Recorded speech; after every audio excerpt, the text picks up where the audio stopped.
Episode 34. Seperti anak gadis, Delano Pop. Aku tak tahu apakah aku hanya mengagumi atau mencintai. Yang kurasakan hanya setiap memandang matanya, hatiku berdebar tak karuan. Hari demi hari, kebahagiaan Delapano dan Davino. Aku melamar bunda mereka, orang yang selama ini merawat mereka dengan tulus sejak mereka bayi. Saat memasuki rumah keluarganya, jantungku semakin tak terkontrol. Entah kenapa ini tidak seperti saat dulu aku melamar Karina. Yang ini rasanya benar-benar lain. Bunda, pegikan kedua anakku membuatku langsung terpaku pada sosok gadis cantik dan menawan. Siapa lagi jika bukan Lucy, gadis manis pencuri hatiku? Apa yang sedang kupikirkan? Kenapa malah berpikiran kemana-mana sih? Dia yang ada di hadapanmu sekarang adalah calon istrimu, Delano. Bukankah dia sangat cantik? Terserah, yang penting aku akan menikah dengannya. Persetan dengan kalian. Kesal sendiri mendengar suara hati yang seakan berdebat karena Lucy. Entah mengapa mataku sejak tadi tak bisa lepas dari dia.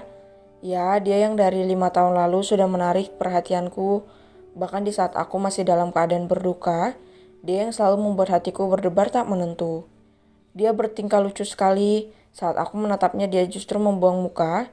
Tapi lihatlah, dia menabur gula pada stiknya. Aku ingin sekali menertawai kegugupannya. Tapi aku takut ancamannya tadi siang benar-benar akan dia lakukan.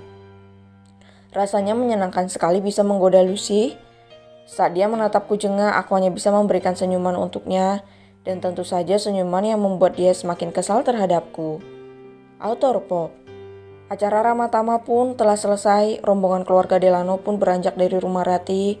Depan dan Dapin memilih tinggal karena mereka tidak mau jauh dari bundanya. Delano sebenarnya merasa berat harus berpisah jauh dari kedua putranya, tapi dirinya bisa apa? Mah, aku mau pernikahanku secepatnya diurus. Aku tidak bisa jauh-jauh dari putraku, ujar Delano. Kau itu seperti anak gadis saja, banyak maunya. Lagi pula kau itu CEO dan memiliki kekuasaan. Masa iya hal sepele seperti ini kamu mau mama yang mengurusnya? Cibir Diana. Iya mama benar. Mama bilang saja sama Om Suryo. Seminggu lagi aku dan Lucy sudah harus nikah. Iya kalau Lucy mau. Ya mau gak mau harus mau lah. Kalau enggak aku bakalan culik Vino dan Pano. Panggil mereka Depan dan Dapin saja lah no. Tapi aku lebih suka memanggil nama belakang mereka mah. Terserah kamu saja, mama pusing mikirin kamu banyak maunya. Mending cepatan nikah sana biar kamu gak bikin mama pusing. Oh iya mah, terakhir bagaimana kabarnya? Entah mama juga pusing mikirin adik kamu itu. Dia sudah 3 hari ini ngambek sama mama.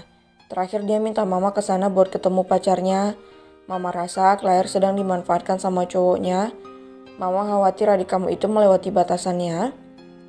Aku kirim Regan saja untuk mengawasi Claire, ucap Delano. Jangan, kamu mau adikmu semakin merajuk. Nanti mama akan kesana sekalian mengabarkan pernikahan kalian nanti, ucap Diana tak ingin dibantah. Setelah perdebatan kecil antara ibu dan anak itu, akhirnya mobil yang dikendarai supir pribadi Delano tiba di kediaman mereka. Delano mulai menghubungi orang suruhannya untuk mempersiapkan keperluan menikah dengan Lucy. Usahakan dalam waktu 3 hari semuanya siap, jangan sampai ada kesalahan sedikit pun. Baik Tuan, laksanakan. Setelah sambungan telepon terputus, Delano berdiri di balkon kamarnya, menatap hamparan langit yang gelap gulita. Hanya ada sinar rembulan yang mengintip di balik kelamnya awan. Sepertinya malam ini akan turun hujan. Sementara itu, Lucy meminta izin Mita dan Suryo untuk pergi keluar karena ada kendala di butik miliknya.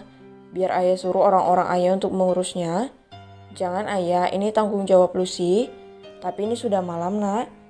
Lucy akan baik-baik saja ayah. Setelah berpamitan, Lucy pergi dengan diantar supir Suryo. Selain berprofesi sebagai supir, Lukman adalah bodyguard Suryo yang sangat terpercaya. Setidaknya bersamanya Lucy akan aman. Pak, kita gak jadi ke butik, kita ke alamat ini ya, ucap Lucy menunjukkan alamat yang tertera di ponselnya. Lukman menepikan mobilnya dan mengambil ponsel nona mudanya. Dia menatap alamat yang terkirim di ponsel Lucy. Di sana Lukman juga membaca chat terakhir karyawan Lucy jika pelanggan mereka meminta bertemu di kediamannya. Tanpa menaruh curiga pada Lukman, Lucy menerima kembali ponselnya dan Lukman menjalankan mobilnya. Diam-diam, supir pribadi Suryo itu mengirimkan alamat tersebut ke nomor ponsel bosnya. Di rumahnya, Suryo melihat pesan yang baru saja dikirim oleh Lukman. Matanya terbelalak saat melihat alamat yang hendak menjadi tujuan putrinya. Suryo menghubungi Lukman seketika. "Jangan antar putriku ke sana. Tapi Tuan, turuti perintahku atau aku akan buat perhitungan denganmu. Berikan ponselmu pada putriku." Lukman pun memberikan ponselnya pada Lucy.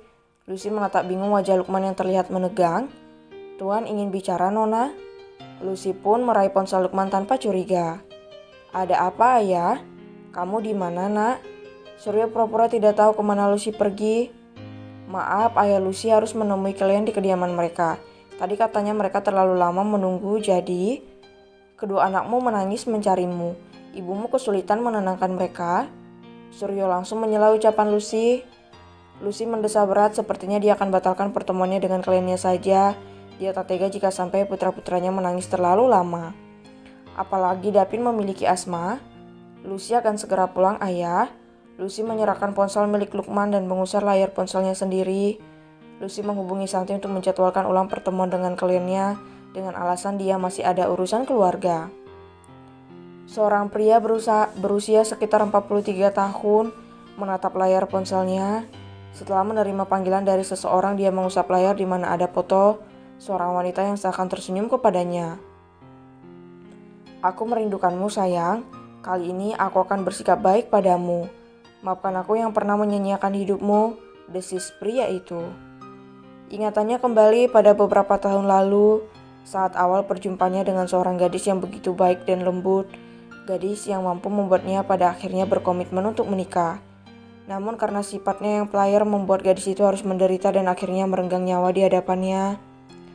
Namun 2 minggu belakangan dia kembali melihat sosok gadis yang sangat mirip sekali dengan mendiang istrinya. Karena begitu penasarannya, dia sampai membuat rencana untuk bertemu langsung dengan gadis itu yang tak lain dan tak bukan adalah Lucy. Namun sepertinya rencananya belum berjalan lancar karena Lucy ternyata tidak bisa menemuinya secara langsung. Sedikit kecewa tapi tak mengundurkan semangat pria itu untuk bertemu dengan Lucy.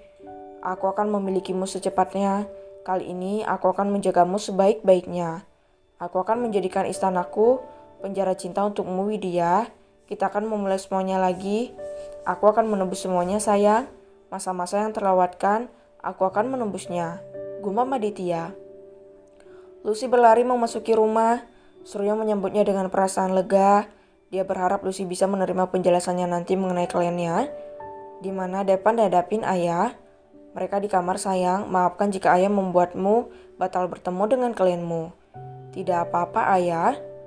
Lain waktu aku akan menemuinya," ujar Lucy. Dia bergegas menuju ke kamar kedua putranya. "Bunda," Depan dan Dapin langsung memeluk Lucy dengan wajah yang sudah memerah. "Kenapa menangis? Bukankah sudah ada nenek dan kakek?" "Kami mau tidur sama Bunda. Kami mau Ayah," rengek Depan dan Dapin bersamaan. Lucy mengembuskan napas kasar. Belum menikah saja kedua putranya sudah seperti ini. "Ayo, Bunda akan menemani kalian tidur," ujar Lucy. Lucy tersenyum pada ibunya. "Ibu terima kasih sudah menjaga mereka untuk Lucy. Maaf Lucy selalu merepotkan ibu," ucap Lucy dengan wajah sendu.